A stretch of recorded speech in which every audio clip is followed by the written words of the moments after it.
پای کې چې کله هغه غوږ کڼونکي چیغه پورته شي يوم يفر المرء من أخيه وأمه وأبيه وصاحبته وبنيه هغه ورځ چې بني آدم له خپل ورور او خپل مور او خپل پلار او خپل میرمنې او خپل اولادونو څخه تښتي لكل امرئ منهم يومئذ شأن يغنيه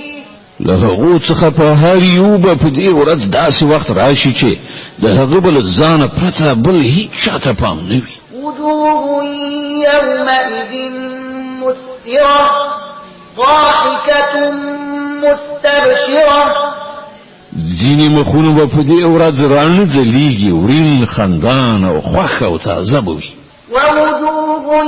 يومئذ عليها غبرة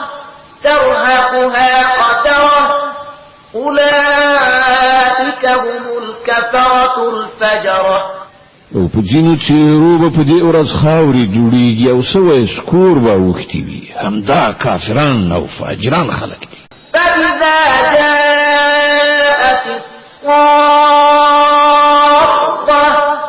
په پای کې چې کله هغه غوږ کڼونکي چیغه پورته شي يوم يفر المرء من أخيه وأمه وأبيه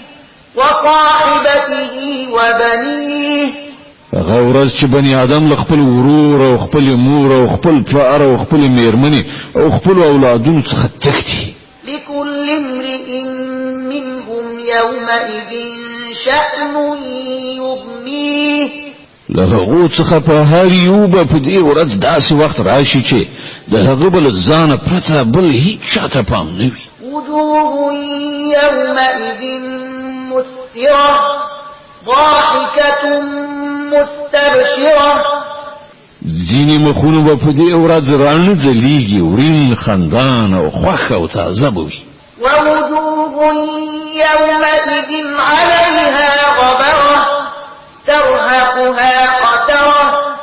أولئك هم الكفرة الفجرة او په ځینو څېرو به په دې ورځ خاورې جوړیږي او سوی سکور به اوښتي وي همدا کافران او فاجران خلک دي